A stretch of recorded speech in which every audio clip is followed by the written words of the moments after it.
Okay, now on to Stack 2. More PS2 games, and I'll kick this off with Capcom Collection Volume 2, which is absolutely stunning. There's some real classics on here. Love Capcom, and this is just, there's some great games on here. Some obscure stuff as well. Stuff like Strider, now that's not obscure, but Black Tiger, which was an absolute Capcom classic, which I love that one in the arcade. Stuff like Eco Fighters. If you're into your shoot 'em ups, this is a good pack to get actually, because it's got Eco Fighters on it, which is great. Yeah, it's got a game called Varth on it as well, which is an uncommon or not a well-known shooter, and it is very, very good.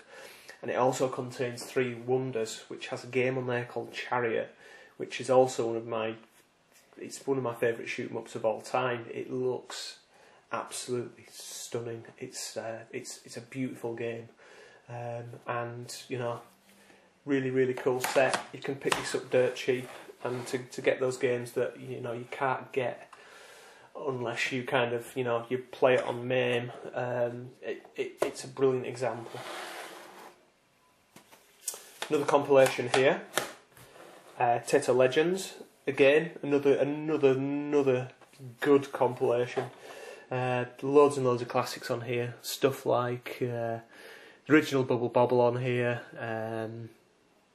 New Zealand Story, Operation Wolf, Operation Thunderbolt. Absolute classics. I'm just trying to think if there's some kind of obscure shmup on here that you should be keeping an eye out for. And let me have a look. No, nothing's jumping out to me on this pack. I seem to remember that Return of the Invaders was quite interesting. But yeah, cool set. Sequel is even better, which I'm sure we'll get to at some point. Yakuza. Again, an absolute quality series, and this is the one that started it off. Not played very much of this one. It's one of those I intend to go back to, but it's very much a spiritual successor to Shenmue in some ways, and I believe even Sega have said that. But it's got a really involved kind of storyline, a lead character who you kind of really care about as well, and it's not a very hugely linear game too. There's quite a bit of free roaming and exploring in it, so really, really cool game, and a series that's just gone from strength to strength really.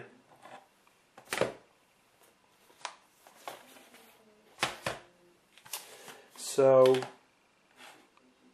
yeah, the original Capcom Classics collection. Again, some great games on here. Ghosts and Goblins, Ghouls and Ghosts, Bionic Commando, X-Dice, Final Fight, which is one of my favourite beat-em-ups of all time. Vulgus, Legendary Wings. Again, another stunning pack from Capcom. So again, dirt cheap, one to pick up. Now, I don't know how many times I can actually buy Silent Hill games, but here is another copy of Silent Hill 2. This is the special. There we go, cardboard slipcase one. It's a really, really nice set. And again, shouldn't cost you the earth. Hard to get in good condition though. For me, it's the best Silent Hill as well. It's just really creepy, and I just like it. Another great pinball collection here as well. Got the Pinball Classics. Not as good as Williams Arcade Hits, which was the sequel to this, but there's some cool tables on here, and they are kind of rendered perfectly as well. Good opportunity to play some of those tables you've never played before. Great collection. Another shmup now. This is one I picked up from you. Selfeed. Rumoured to have been rumoured to be co-developed with Treasure, but Treasure don't include it on their kind of itinerary of games, because basically they took the PC version and helped whoever released this, it looks like Game Arts enhance it, but they didn't kind of want any mention of it really. So is it Game Arts? I don't know, whoever released it, but yeah, rumoured to have treasure help with this one. It's an alright shooter actually. The weapon system's a bit weird, and you don't kind of, you know, get full benefit out of it until you kind of you progress further in the game. But you know, it should be dirt cheap, good one to pick up.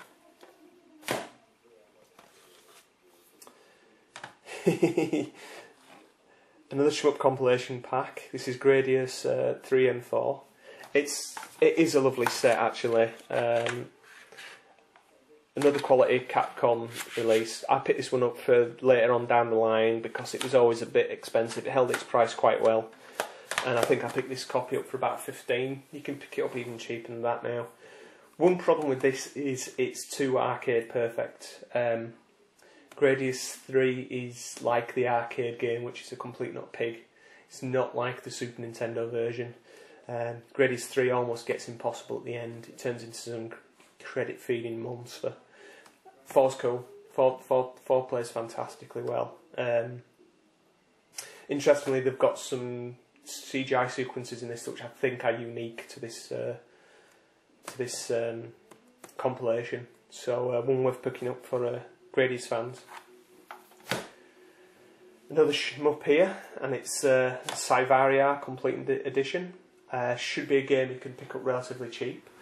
And I've said this before, I think it's a game of two halves, this compilation. The standard version, which is an arcade port, is not great. It's aged very badly.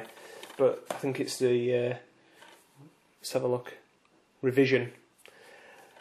Fantastic. Graphically really, really nice. And that kind of grazing system where you graze the bullets works really, really well on it. So it's worth picking up for that alone. I believe in Japan this was released as 2 separate releases, so you've got the medium unit, which is the standard game, and this as 2 separate releases. So we were quite lucky in Europe that we got it like this.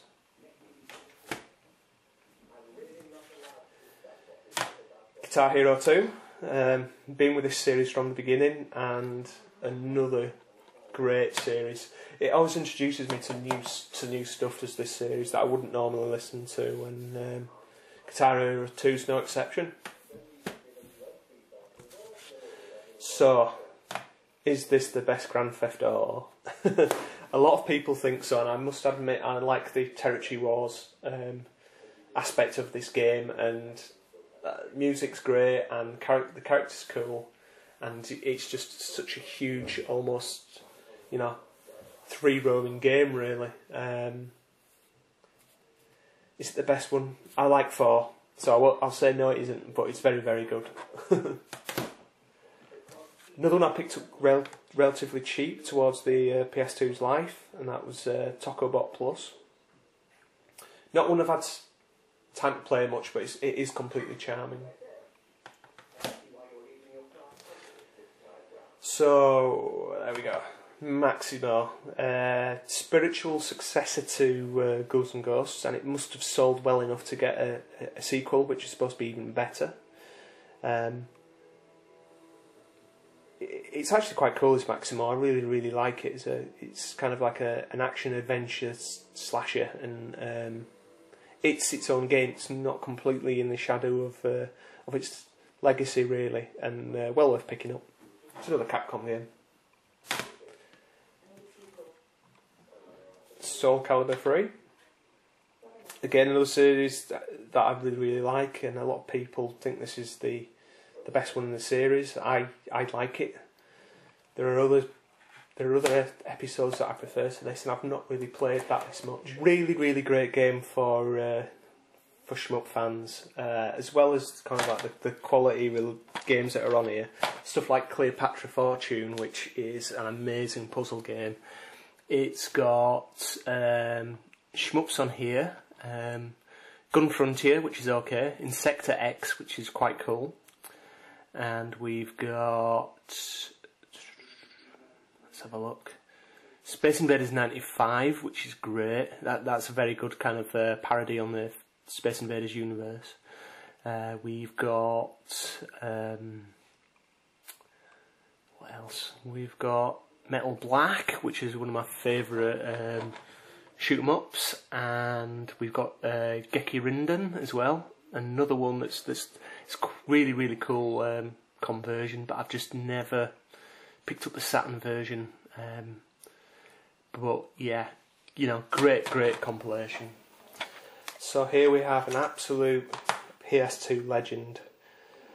Is this the best PlayStation 2 shoot 'em up? I certainly think so. This kind of famous collaboration between Konami, Treasure and G-Rev just made, you know, shoot 'em up gold. Took everything that was good about Gradius and kind of highlighted the familiar things and shook it up in so many different ways. Really, really tough, but really, really cool shoot 'em up. A must for anyone's PS2 collection. And yeah, what more can be said? Devil May Cry 2. Picked this one up brand new for £5. Was really disappointed in comparison to the original. It's still not a bad game, but it's just not as, I don't know, not as complex as the original. It's almost like an arcade version of Devil May Cry, and you can play it through 2 different characters, which is still quite cool. But I'm not sure you'd ever want to play it again. I'm not sure you'd play it through twice, if that's what I mean to say. But I will pick up the HD collection and I will give it another bash.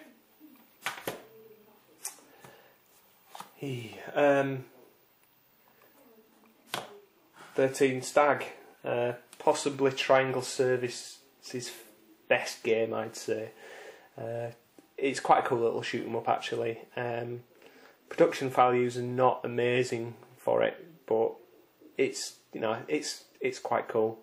I picked this one up on release and it's alright. It's a fairly average shooter.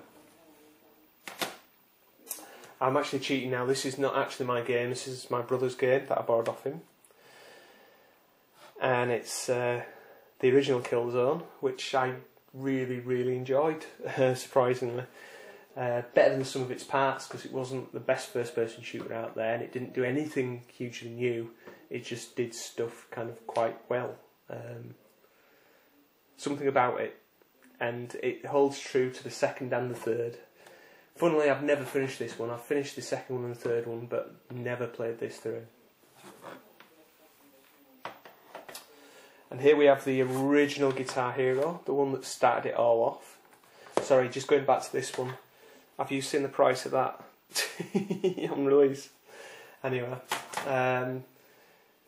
this is the Guitar Hero that started it off. It seems all very primitive in comparison to the way the Guitar Hero went, but there's a certain amount of charm in it, and well, graphically not stunning. The tracks in it are really, really cool. So one to pick up if you're into those games.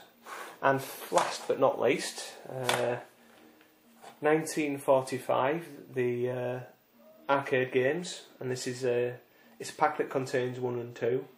Really faithful arcade conversions. I think I still prefer the Saturn versions, even though technically these are probably as close to the arcade as you're going to get. But again, cool and cheap little pack should you find it on your travels. And two really, really good shoot 'em ups.